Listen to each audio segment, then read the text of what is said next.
So, hi everyone. I'm here with Jim Cartwright. This is the head of the studios of Fantasy Fly, no? Yes, hello. So, nice to meet you. Nice to meet you as well. So, let's start. How it is everything here in Spain? Is this your first time? No, this is my third time actually. We try to visit Spain, the Asmodee Spain team once a year. But we wanted to really, they said you've got to come out to Interocio and see the things that are being put on and the fans we made the trip and here I am. And it's been amazing so far. How they treating you well? Very well. Beautiful country, amazing food. I just don't get enough sleep, but that's okay. That's just that's normal. Okay, so let's start with the elephant in the room. That it is the new release model. Yes. Okay, so we know that. So, how is the reception of the new release model, and which feedback did you have? Positive, negative? Yeah, I mean, I think we've had some of both, as one can expect, especially anytime there's any kind of major change, right? There's always some concerns that it's going to change the way we operate, or that it'll make the game less attractive to more people. But for us, it's something that we've considered pretty extensively for a while now. One of the things about the living card game model is that either a game, in our history, right? There's only two fates at this point for LCGs, right? Either the game ends and we can no longer support it, or we rotate a game into a new edition, right? Like Game of Thrones went from first edition. Netrunner did a rotation very briefly, but that concept of always having every product available, as we kind of analyzed all through our history of products, was just not sustainable. Too many products on the shelf means it's more difficult for new players to come in. And every game, no matter how much it's a passion and something that fans love, there's sometimes always a game that catches their eye and they move on. Yeah. And so we always want to make sure that we're being really aware of how do we bring new players into the game. And some of the things we talk to retailers, we talk to big fans about how what are the barriers to entry? How hard is it to get new players? And one of the things we heard pretty consistently for Arkham Horror, for Marvel Champions, for other game lines, has been it becomes so many products, people don't know where to start. They don't know how to move through the line. And so when we analyzed everything, we said, I really want to make sure that we don't invalidate the old products, right? We want to make sure everyone can still play with it. We don't want to do a new edition. And I certainly don't want to end the line, right? The game's super strong, super healthy. There's so much design space. A new design team, right, with Duke and Nick coming on board and kind of fostering this new era of Arkham Horror gives so much freedom for them to be able to just kind of play in the space and create new stories forever, as long as they want. That's great. So we also knew that it's going to be a more frequently release of products now, because right now we have like a full campaign each year and also a standalone scenario, something like that. So how are you going to see that increase? We are going to have double of the campaigns, other type of products, smaller campaigns? It's something that you can... It's a great question, and I can't quite go into specifics yet. But what I can say is this, right? One of the things that we looked at, again, when we were evaluating the model and how we wanted to move forward with living card games is when we moved to the two products, right? When we moved from the deluxe box and 6 packs, that's 7 product wave, to the 2 repackaged products, that was a huge step forward because I think, this actually happened to me before I started with the studio. I went in to buy the Dunwich campaign. I had the deluxe. I bought the first pack, the second pack. I couldn't find the third pack. Oh yeah. And I was looking by. We're playing this week. I need the third box. We can't play. And so it brought to mind some of the challenges in that old model. And so by combining them, it prevented that and created a more a complete. Yes, exactly.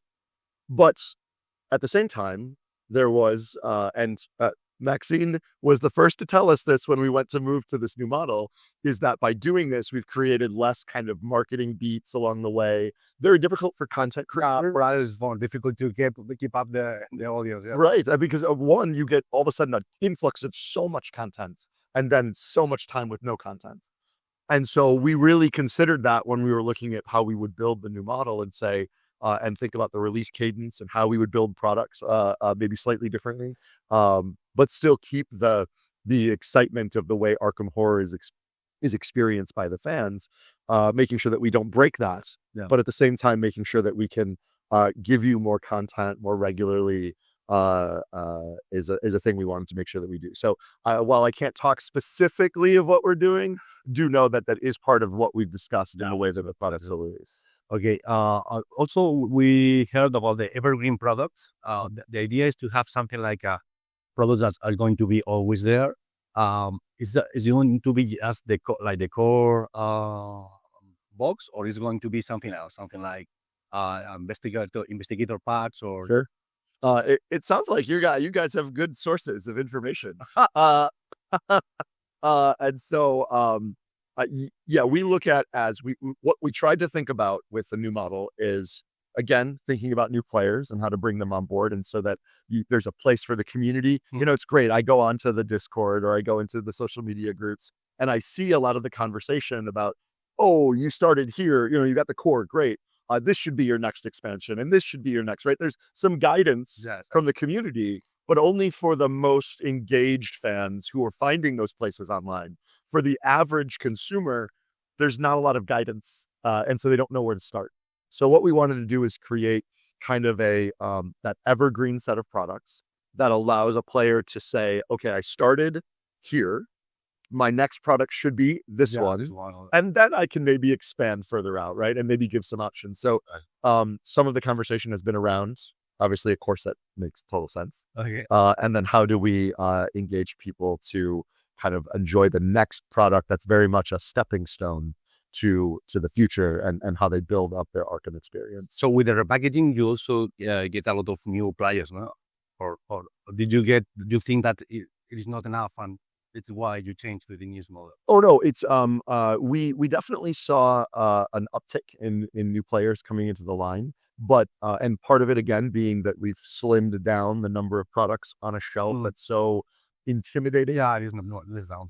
Yeah. But it only delays it, right? Because yes, we've reduced, except that now it's two big boxes every year. We've repackaged now all of the old ones plus the new ones. We're looking at with Drown City, it'll be 10 boxes of campaign, 10 investigator boxes, the core set, the 5 investigator packs. It's a lot for players to come in and start and say, there's so much here. So we really want to make sure that feels more welcoming to more players. Yeah, perfect. So there will be, we understand that there will be just like an official lifespan for products. So we know exactly as players that's one of the good things of this new original model, that we know exactly how much time it is supposed to be reprinted, a specific type of product, at least an official lifespan. That's going to happen. That's going to also be in other languages, in Spanish, for example, or it is something only for English? Oh, no. We intend to, it'll be more of like, I know that the design team, for example, it puts together their, kind of, here's how we've kind of adopted the rules or made adjustments for the meta for things that are overpowered or underpowered. They have their taboo list that's been around for forever. Yeah. This is more of kind of think of this as more like an addendum of, we're saying that if you want to play in the most specifically designed together content, this is kind of the window in which we're looking at, and we'll post within that kind of list, here is what's currently an active product to be considered. So it'll be officially stated. It will be very easy for players who are really invested in everything to understand where the boundaries are. Very simple for that, and most of it will be represented by what you see on the shelf. So for new players, they'll already be playing. So also in Spain, we are going to be sure that we have also that. That's really, really great. You talked about the new design team, but we know recently that Walid was leaving the team. Yes, we just have right now Duke and Nick, or we are glad to have. It is Duke and Nick right now, but we are that is an open position for us. We will absolutely be filling it. Very interesting. Come to Roseville, Minnesota. You get to work alongside Duke and Nick all day long. But yeah, no, they Walid found another opportunity with Inside Asmodee. Yeah. Super excited for him and his journey. And so we're on the circuit searching for a new Arkham horror designer to join the team. Okay, great. The team right now is doing great. So They're phenomenal. we are not worried about it. Anyway, also you talked about how the LCGs are changing right now.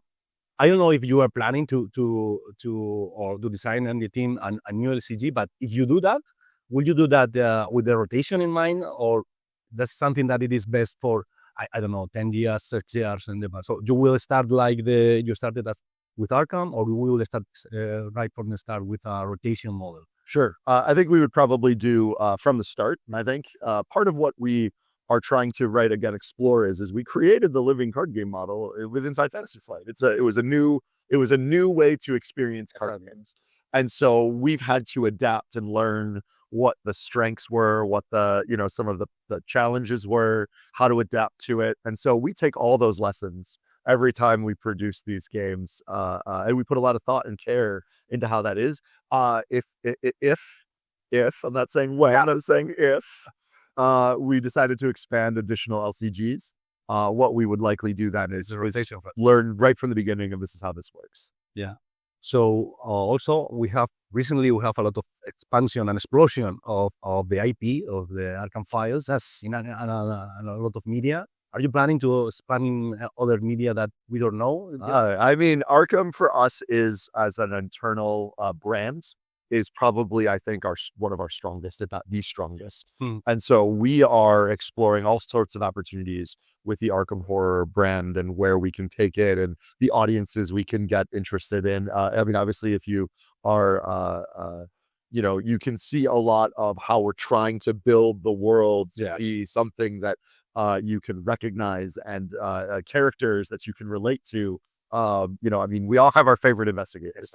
And so that, to me, as a fan of IPs, I love world building. I love worlds that are rich with characters and history and culture that you see inside the game.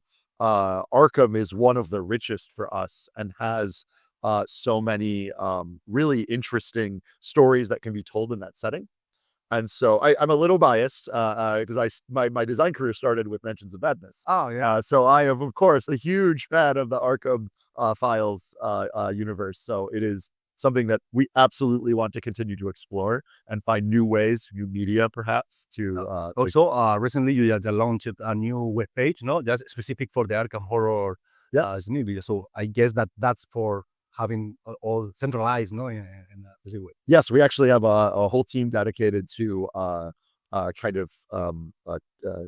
cultivating, growing the Arkham brand, and that is a much more centralized.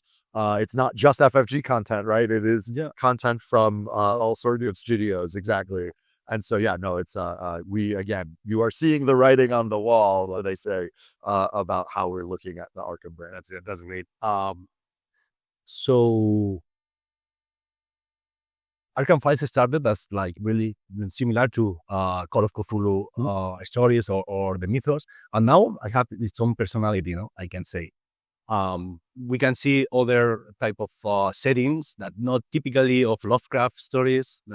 Great. For example, we saw some dinosaur resurrector. I wonder what that could be. So is it also for some of the blob? The blob itself is not typically. It's more a B movie or something like that. So you are planning also to continue with that, or do you prefer to stay as close as possible to Lovecraft and mythos, or do you prefer to expand? Sure.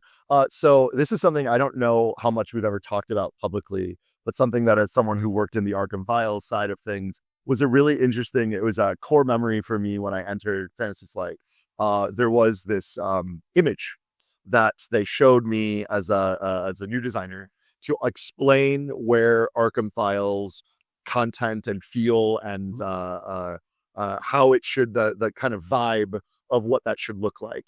And it was, on one end is pure Lovecraft, pure HP Lovecraft content with the way that those stories are told and staying true to that experience.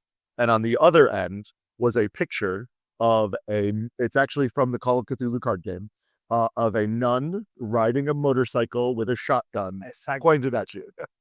And they said, and it was on the line, between these two things, if this is the nun on the motorcycle and this is the pure Lovecraft, this is where Arkham is. And so that is how we try to guide the experience of the mythos and where we take our story. That's great for us. Every time we see something that it is out of the ordinary of Lovecraft, we love it because I think it is cultivating another. Is not the same stories and the same things. So we love it.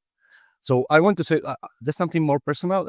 You know that you were collecting all of the Fantasy Flight games. This is your Infinity collection. How is that going? I mean, it is so I call it the Impossible Collection for a reason, because I don't ever intend to actually be able to finish it before I move on from this world. But I do every day find little bits here, little bits there. It's it's the joy of going into a store and finding something that you didn't have or that you didn't know existed. I've spent too many hours trying to catalog just everything that exists. Also in different languages, or just No, okay. I mean that would extra make it impossible. But sorry, I don't want to put that pressure on you. Thank you. No, even in English, trying to collect literally everything that has the Fantasy Flight logo on it is wild. Plus, I also include, because it's what makes it the challenge of it. Some games were reprinted when our logo shifted. Yeah. So I need both versions. Oh, they are. I need, obviously, for Arkham 4 is a good example where of course I have all of the original Arkham 4.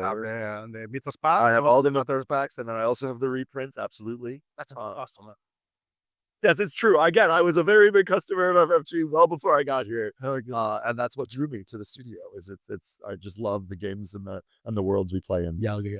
So the last question, but because I don't want you to interrupt you more. How do Fantasy Flight game from US see the Spanish community or the Spanish market? Is selling well? It is, I don't know. Is engaging?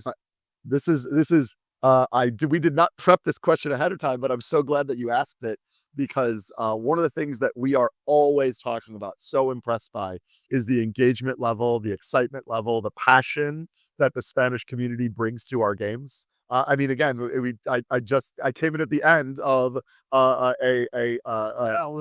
many players total? 140. Yeah, we're playing the World of the Other Gods. So 140 players come together at an event with you did this all on your own as a passion for it, and this has been what I have understood with that is how the Spanish fans are here in Spain, is that passion is shown up. So we are always super, like, when I look at all of the data coming in from Spain, it feels like there's so much love coming from the community, and it's always super. We are a small country, but we like to play a lot. Okay, so thank you very much again. It is a pleasure to have you here, and it's a pleasure to be able to play that amazing game. We love it. We spend a lot of hours, but it is our passion, as you said. So thank you again. Thank you so much for having me. It's a pleasure to be here. And thank you. Bye, everyone.